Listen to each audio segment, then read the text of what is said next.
You're a mean one, Mr. Grinch, and you really are a heel. I've spent some time this past week watching my favorite Christmas shows from childhood.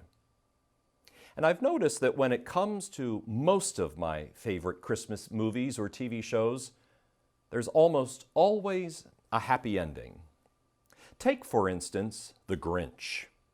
The Grinch hated Christmas, the whole Christmas season. Now, please don't ask why. No one quite knows the reason.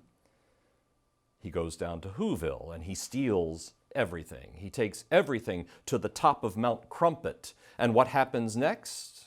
Well, in Whoville, they say, the Grinch's small heart grew 3 sizes that day. The Grinch carves the roast beast. The story has a happy ending. Or, my favorite Christmas movie, It's a Wonderful Life. And Jimmy Stewart's character wants to jump off the bridge, but by the end of the story, he's asking his guardian angel to save him. Clarence, help me, Clarence, I want to live. Charlie Brown buys the ugliest tree possible. But in the end, everybody loves him. Our favorite Christmas stories have happy endings. Today, we hear the conclusion of Matthew's Christmas story. After listening to the way that Matthew draws his Christmas narrative to a close, you may find yourself wondering, is this a happy ending? After all, in just a few verses, we hear how Mary and Joseph have to flee to a foreign country. They become a refugee family, escaping the violence of an out-of-control king. We hear of the murder of children, the weeping of parents, death, and even more danger. What kind of ending is that? Now, this might be a little confusing to us because we are hearing pieces of the Christmas narrative in a different order than the way Matthew tells the story in his gospel.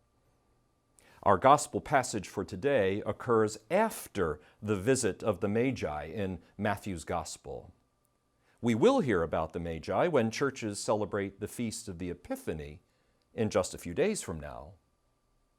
So all of the violence and the weeping described in Matthew, that all happens after the Magi deliver their gifts and head home. Now, to be honest, I really love the story of the Magi and the celebration of Epiphany. So many of us are inspired by the Magi because they have a certain wisdom.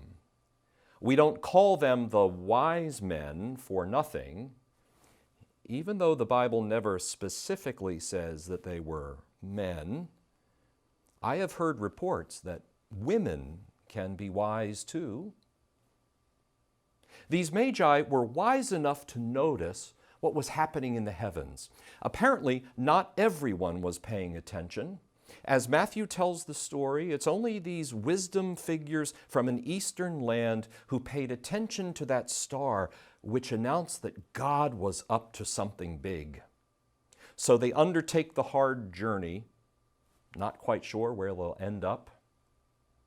And when they arrive, they worship the Christ child and present their gifts, and then they go home by another route so that King Herod won't know all the details.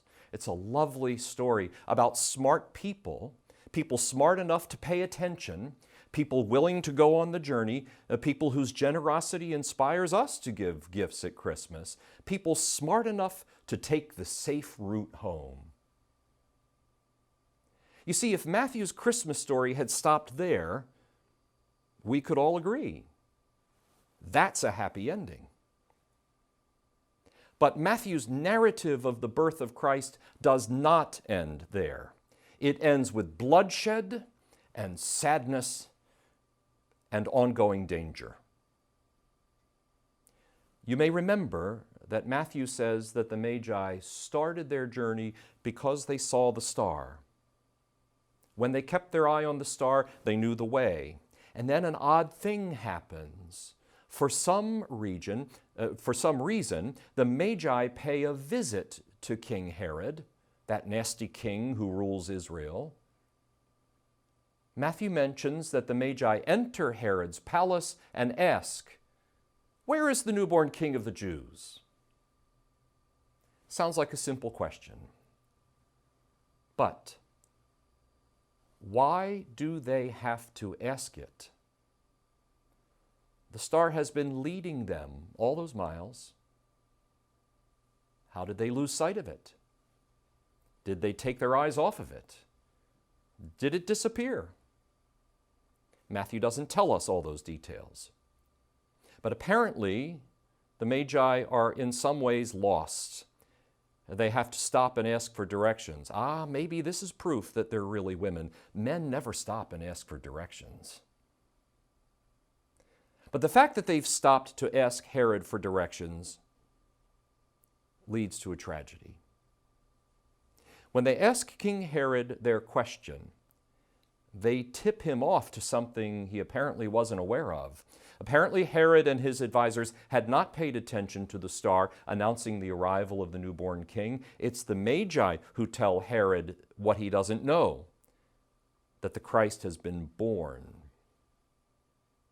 So when the Magi go home, Herod flies into a jealous, angry, violent rage, and Herod decides that the children must die so that he can keep living the kind of life he wants to live.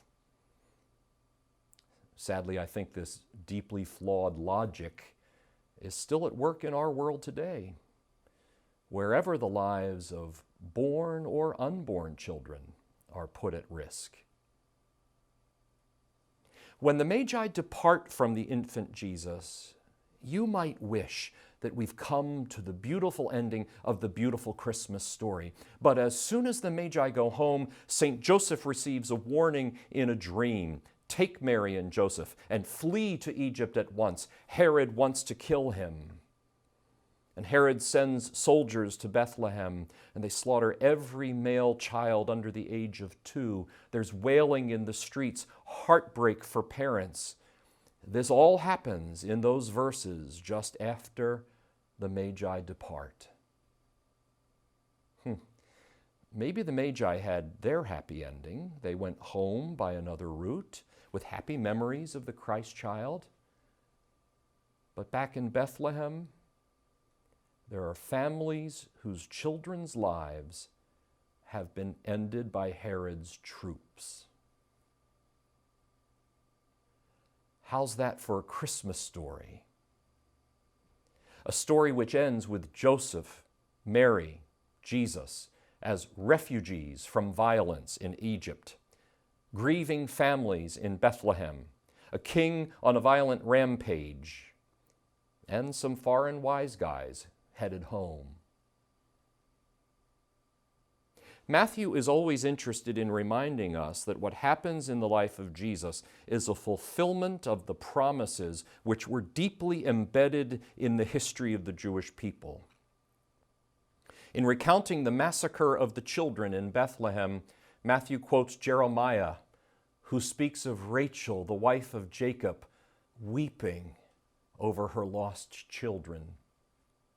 And just as another Joseph and his brothers had to go down to Egypt back in the book of Genesis, Joseph, Mary, and Jesus have to make a similar journey down to Egypt. And like the people of Israel, the Holy Family eventually comes north from Egypt to Israel. And upon their return, perhaps Matthew looks towards the future. True, the King Herod, who slaughtered the innocent children, is now deceased, but his family still holds power.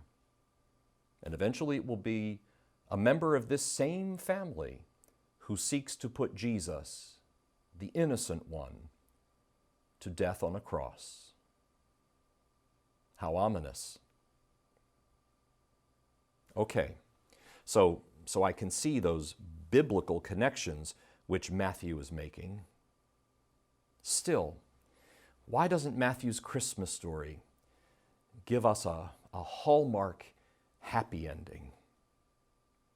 Well, perhaps Matthew is telling us something we need to remember. The child born in Bethlehem came to love and serve and save everyone. Yes, he came to love and serve and save people like the Magi, people with some wisdom, people with the ability to make a long trip and buy a nice present. Jesus came to love and save people whose lives seem to go smoothly and have good outcomes.